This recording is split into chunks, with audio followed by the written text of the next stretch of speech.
자, 그리고 허허허허허허허. 오늘 썸네일을 보고 들어오신 분들이 아마 계실 것 같은데요. 어, 삼겹살 먹었습니다. 예, 그렇습니다. 삼겹살. 아, 삼겹살을 상추에 싹 싸가지고 드셨나봐요. 예, 두 분이 아주 보기 좋습니다. 그래서 가장 최근 기사를 일단 가져와 봤는데요. 윤석열 대통령과 한동훈 대표는 러브샷을 했다고 하고요. 예, 기사를 따라가 보겠습니다. 당정화합 다짐했다. 한 대표를 외롭게 만들지 말라고 참석자들에게 윤석열 대통령이 요구를 했다고 합니다. 6시 30분부터 8시 20분까지 약 2시간 동안 서울 용산 대통령실 청사 야외 정원 파인그라스에서 뭐 낙선자들도 오고요. 아무튼 전당대회 관련자들은 다 왔습니다. 아주 많은 수의 관련자들이 참여를 해서 삼겹살과 상추쌈을 즐겼고 돼지갈비도 있었다고 합니다. 윤석열 대통령은 맥주로 응? 야 동훈아 야 왔는데 야 엉아랑 야 화해를 해야지 응? 야 이 당정이 우리는 이 하나인 거야 응? 야 너는 응? 넌 상추고 응? 야 엉아는 돼지고기인 거야 응? 야 우리가 같이 이게 상추가 말이야 또 이게 상추 쌈으로 먹어야 제맛이잖아. 야 우리가 서초동에 있을 때는 소고기를 많이 먹었지만 이제는 그 나라의 경제가 어렵기 때문에 우리가 상추 쌈으로 갔다가 우리의 우정을 회복을 해야 된다. 뭐 이랬겠어요? 이랬겠냐고. 아니었겠죠. 좋은 얘기를 한다 하더라도 그냥 아주 원포인트성 억지로 만났다. 억지로 만나서 일단 국민들 보긴 좋아야 되니까 우리는 하나다를 보여주는 그런 자리였다고 보고요. 술 못 드시는 한동훈 대표는 콜라로 러브샷을 나눴다고 합니다. 이 둘이 과연 어떤 생각을 했을까? 윤석열 대통령과 한동훈 이 대표는 어떤 생각을 했을까? 저는 그냥 동상이몽 완전 다른 생각을 했던 한 자리였다고 봅니다. 몸은 같이 있지만 완전히 다른 생각을 하고 있다. 서로가 서로를 언제쯤 죽여야 되나? 이런 생각만 하지 않았을까라는 생각이 좀 들고요. 여기 머니투데이는 아주 좋게 당정 간 균열에 대한 우려를 불식시키는 의도로 풀이된다. 요거 얼마 안 갈 겁니다. 요거 이제 오늘부터 해가지고요. 허니문 기간을 한 2, 3주도 안 될 2주 안에는 분명히 뭐가 또 나올 것 같은데 말이지. 2, 3주 안에는 나올 것 같아요. 그러니까 8월이 전문가들이 대부분 이제 8월 위기설 이야기를 많이 하고 있습니다. 왜냐하면 야당 쪽에서 특검 드라이브를 걸게 되면 어쩔 수 없이 한동훈 대표의 입장이라는 것은 조건부 특검들을 많이 내세우고 있었기 때문에 이거를 대통령실이 어떻게 받아들일 것이며 대통령실은 또 한동훈 대표에게 어떤 것을 요구할 것이며 그런 차이점들이 분명히 발생할 거고 협의를 한다고 해도 접점은 나올 수가 없는 부분이잖아요. 분명히 어느 쪽에서는 우리의 얘기를 좀 더 많이 들어줬으면 좋겠다라는 요구사항이 등장할 텐데 굽히겠어요? 이번 전당대회를 통해서 승자는 누구다? 당연히 이제 한동훈 대표가 되겠죠. 한동훈 대표가 대통령실의 요구를 전폭적으로 들어주거나 할 이유는 있다? 없다라는 것이죠. 저는 굳이 그럴 이유가 없다. 그쵸. 근데 다만 한동훈 목에 걸려있는 개목걸이 같은 한동훈 특검법이 존재하기 때문에 본인의 어떤 운신의 폭도 그리 넓지 않은 것은 사실이나 여기에서 또 중요한 부분은 사법연수원 동기 우리 이원석 총장의 거취 문제까지도 우리가 포함해서 함께 이 상황을 아울러서 좀 봐야 될 것 같다. 그 정도로만 간략하게 정리하고 허니문 기간은 여러분들 그냥 열심히 보시면 돼요. 그냥 사이좋게 만나서 당정 간의 화합, 당정 일체, 우리는 한 몸 이런 얘기를 백날 떠들어봐야 백날? 백날 안에 균열이 날 것 같은데 100일 안에? 100일 너무 많네요. 8월, 9월 9월 아니니까 이제 얼마 안 남았어요. 2달도 안 된 사이에 아마 적절한 시기에 이제 칼을 뽑는 자가 등장하겠죠. 칼이 무서운 이유는 칼집에 꽂혀있기 때문입니다. 그래서 오늘은 서로가 일단 대련 안 하고요. 칼을 칼집에 꽂아놓고 상추쌈 먹으면서 사이좋은 척을 했다. 뭐 그렇게 봅니다. 그래서 요거는 뭐 대단한 논평을 할 것 없이 그냥 그런 척을 했다. 근데 여기에 기가 막히게 요거 보셨어요, 여러분들? 상추쌈은 모두가 모여서 통합한다는 의미가 담겼다. 대표적인 서민 음식인 삼겹살은 정부와 여당, 대통령실을 상징한대요. 예, 그렇습니다. 그렇다고 합니다. 상추쌈은 모두가 모여서 통합을 한다. 낙선자 3명을 초청한 것도 당내 화합이 중요하다. 뭐 그런 의미에서 왔다는 겁니다.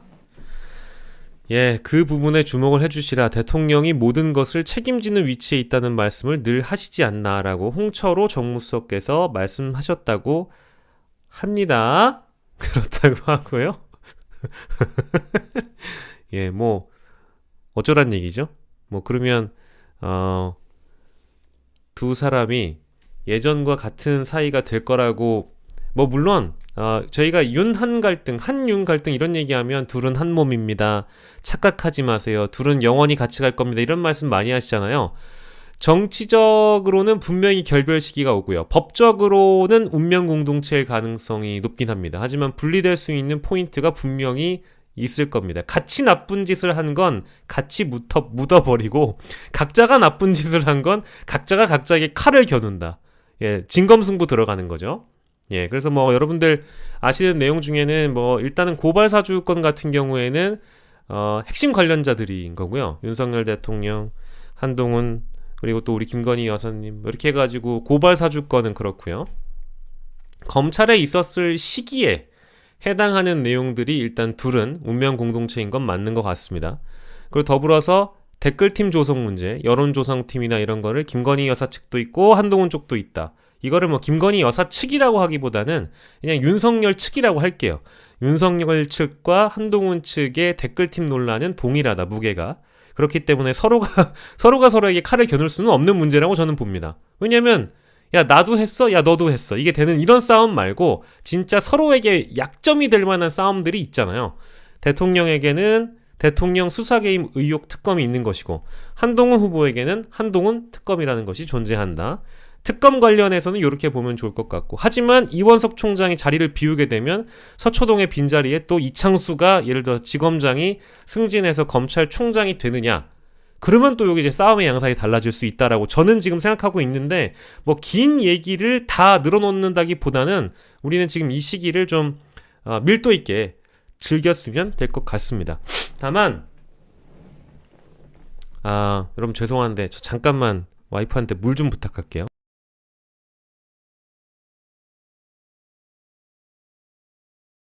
네, 와이프에게 얼음물을 부탁하였습니다.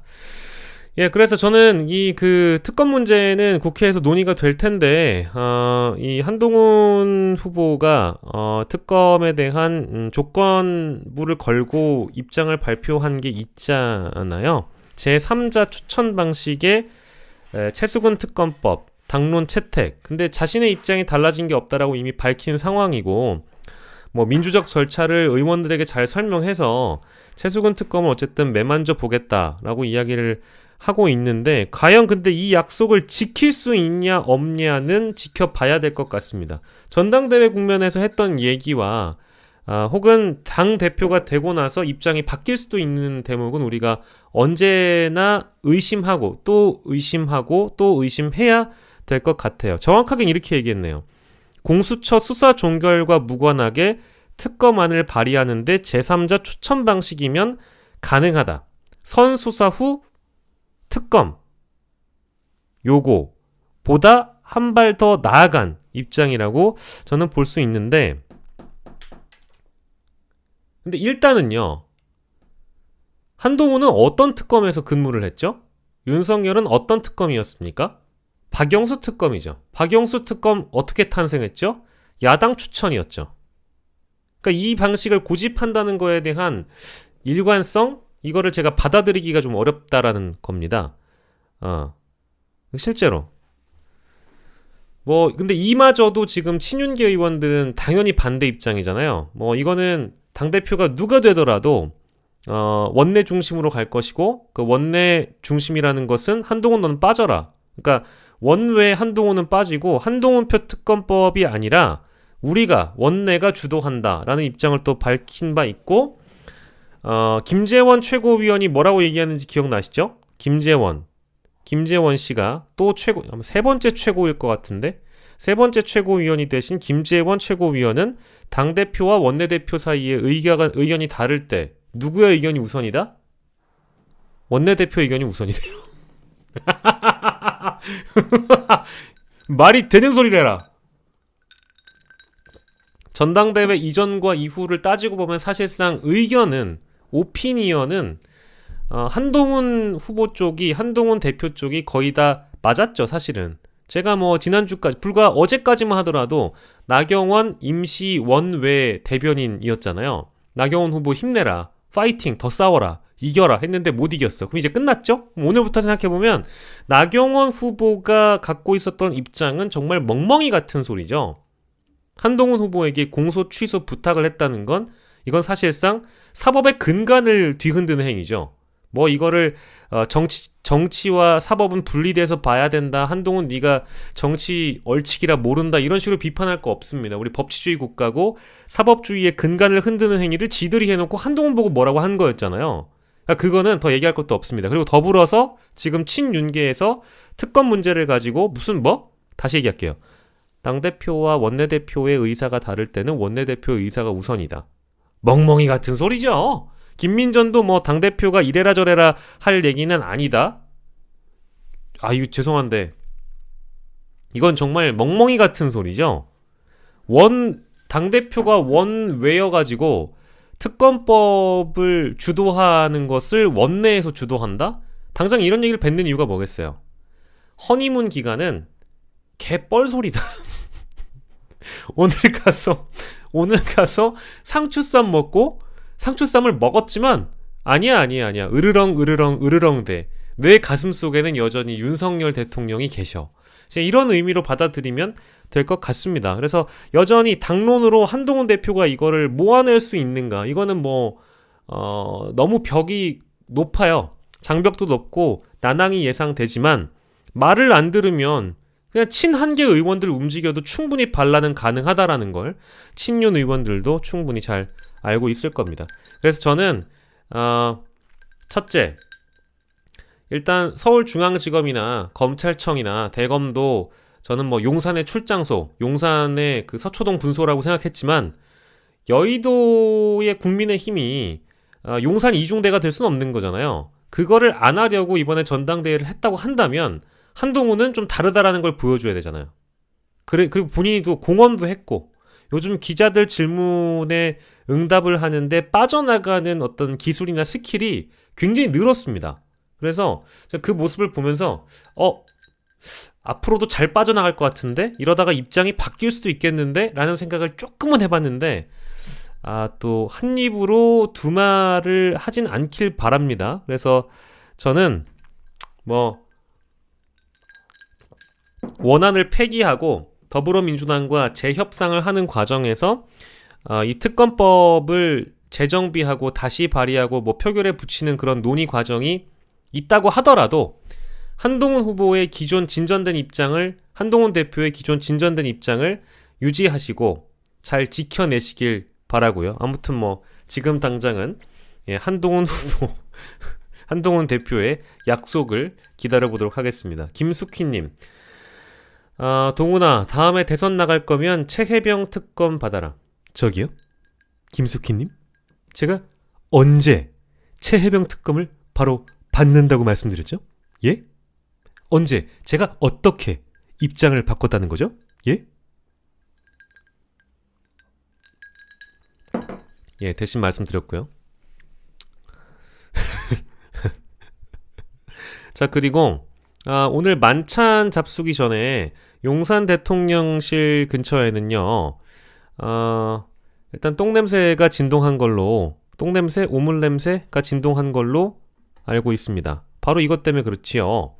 예, 대통령실부터 국회까지 침투한 북한의 우물풍선 10번째 살포했다고 하고요.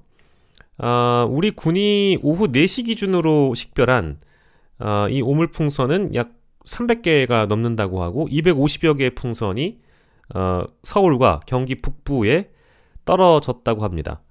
예, 유진백님이 또 저기 소환을 해주셨네요. 값싼 도발이 최고의 도발이다.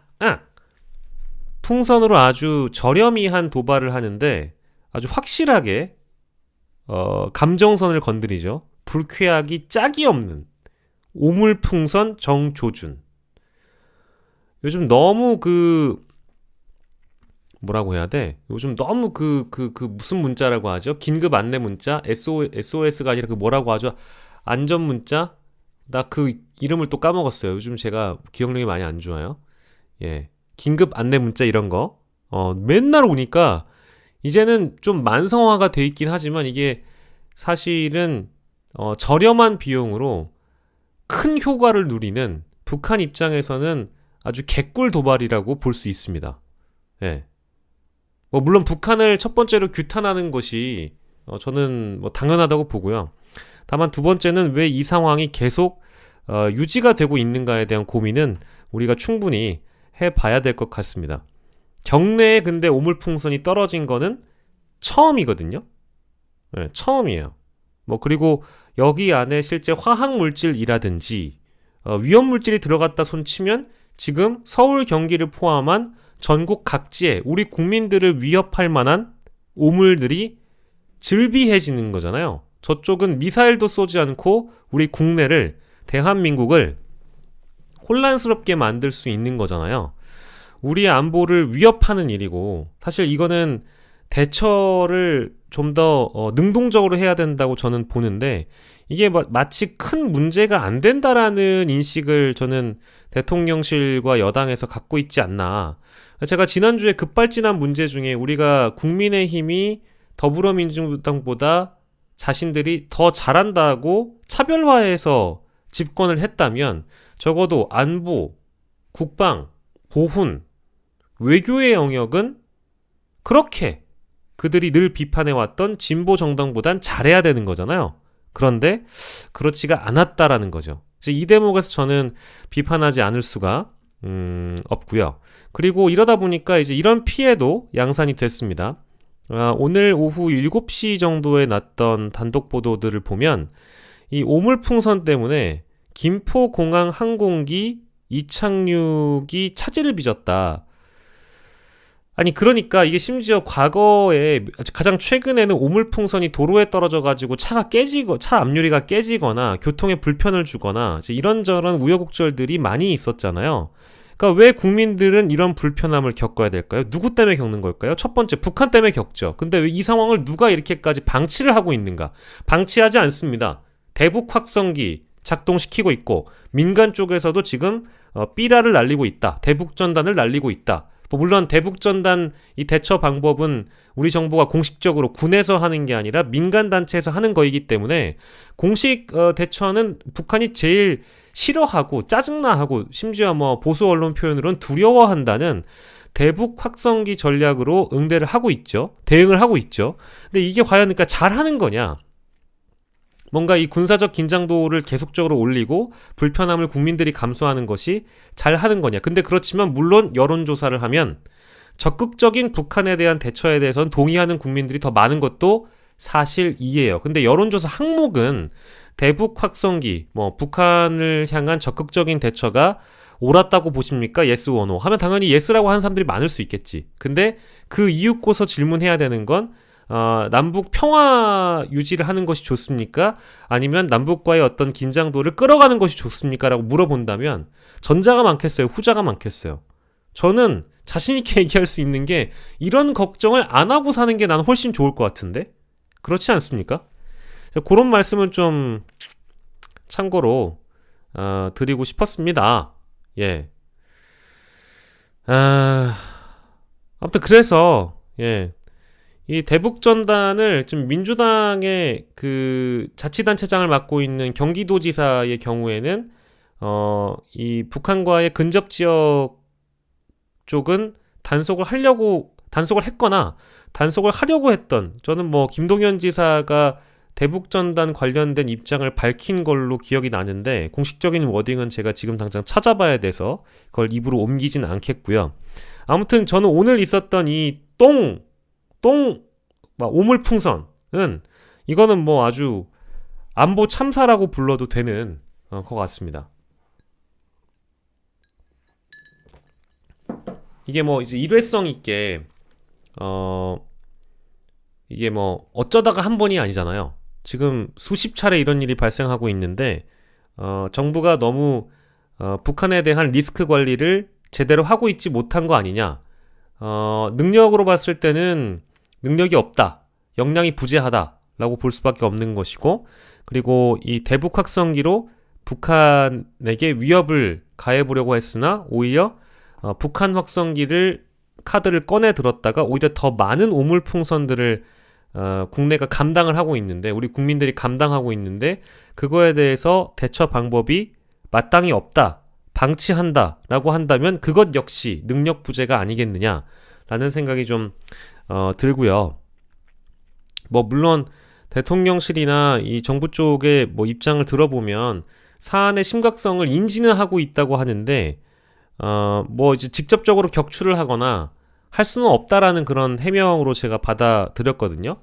근데 그렇지만 저는 꼭 그게 아니더라도 방법은 여러 가지 그 시나리오나 이런 것들을 마련해서 평화적으로 해결할 수 있는 방법은 저는 얼마든지 있다고 봅니다. 굳이 저보고 선택을 하라고 한다면 김병주 이제 최고위원 후보도 오물풍선 사태가 논란이 됐을 때 격추하는 방법, 어느 선에서 어떻게 격추한다라는 말씀을 하신 적이 있지만 뭐 군사 전문가이시니까 당연히 그 정도는 일리가 있는 얘기일 것 같고요. 그게 아니더라도 저는 대통령실이 북한에 대한 태도를 좀 더 유화적인 제스처로 바꿔서, 아주 뭐 지금 뭐 햇볕 정책 하자는 얘기는 아니니까 실제 북한과의 그 소통 고리가 있는지도 저는 궁금하고, 아무리 전쟁을 하더라도 대화는 가능했던 시절이 있었다고 하잖아요.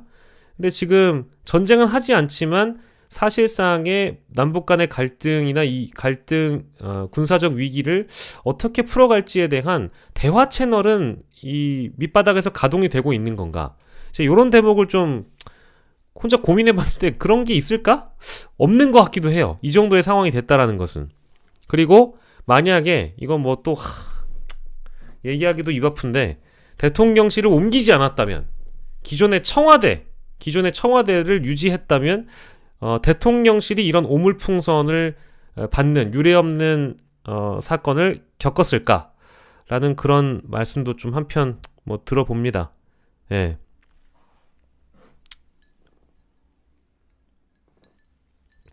이미 뭐 9.19 군사합의도 사실상 파기가 되어 있고, 뭐 어떤 분은 중단이라고 하지만 사실상 그래 뭐 중단이라고 합시다. 중단이 됐다고 하면 너무 강대강 대처로 나가는 게 전 불안하고 오히려 더 안보 관리를 못하는 측면이 있지 않느냐, 그렇게 나아가고 있지 않느냐, 그런 말씀 드려봅니다.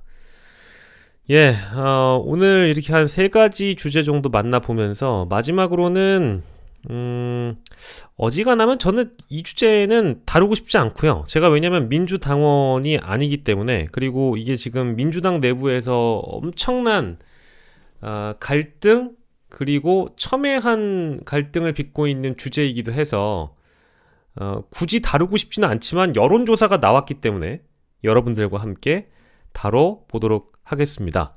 예, 그 전에 잠시 쉬는 시간을 가지고 돌아올게요. 5초만 쉴게요. 5초. 뿅!